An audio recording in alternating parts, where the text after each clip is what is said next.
Hey guys, Team Yugi Fails here today, and I'm going to be giving you a Mermail deck profile. I took this profile to the sneak peek for Shining Victories, and I got second place. There was 5 rounds of Swiss, and it was no playoffs in top 8. It was just your final standings afterwards. So I ended up going X and 1, and I got second place. I lost in the last round to Cosmo, but I beat the other 2 Cosmo that I played. I beat a Lightsworn like synchro deck. It was really weird, but like it actually worked, and the guy was doing pretty good with it. And then I beat a Burning Abyss in the first round. So let's go ahead and get started on this deck profile. So we will start with the main deck first. Obviously we are playing triple Megalo. This card is really good.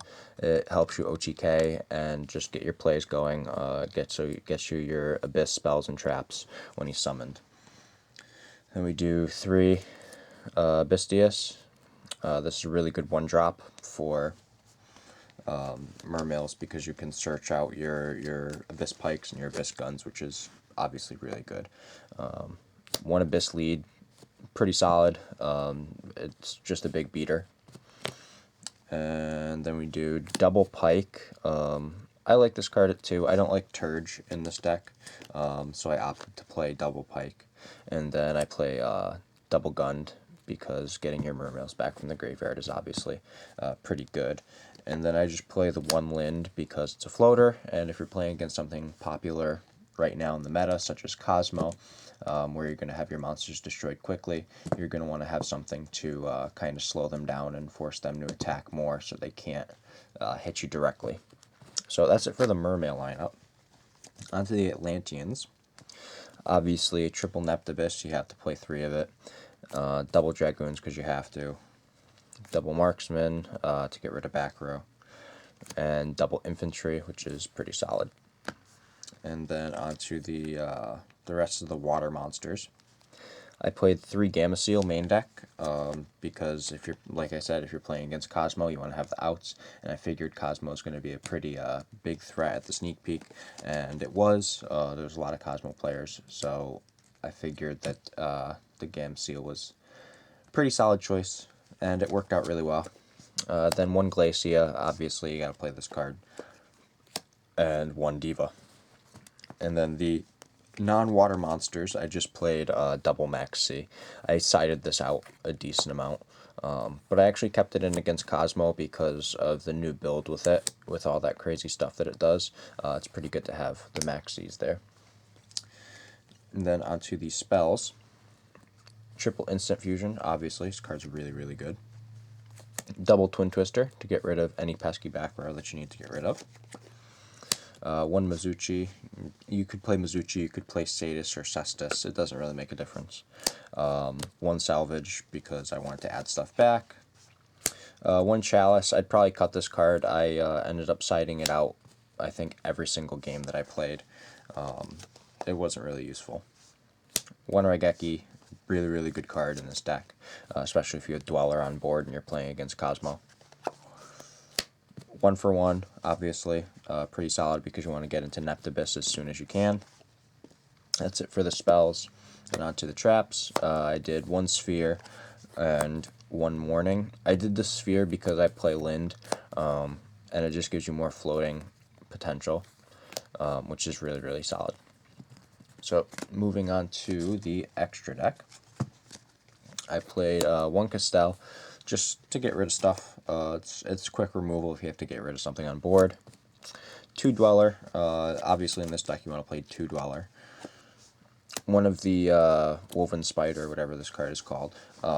It's really good. I just didn't have an opportunity or need to play it in the tournament. A 101, which I didn't play once. Digusta Emerald, which I didn't play once. I really have this here to recycle Norden, so that's really the only reason. 1 Big Eye, 1 Dracosac, 1 Flare Metal, and 1 Gaios. That's it for the Xyz monsters. Onto the Synchros, I played 1 Tatsunoko. This card's really good. It helps you get a lot of synchro plays going off, especially going into Trish. Makes it really easy. One Herald. This card is really solid in this deck. I wasn't expecting to play against a mirror match, but against the mirror match, this card is absolutely devastating. Definitely something to look into. One Crimson Blader. This card is really solid against almost everything that's meta currently. One Trish. Obviously, you want to play Trish in here. And then the one Norden. Now onto the side deck. Side deck helped a little bit. I didn't really need it too much, in all honesty. But triple Flying Sea. This card's pretty good against PK Fire and Burning Abyss, so you gotta play it. And one Max C. That's it for the monsters. The spells, I played Double System Down and the third Twin Twister. Then for the traps, we did Double Iron Wall, Double Decree, Double Mask of Restrict, and Double Anti-Spell Fragrance.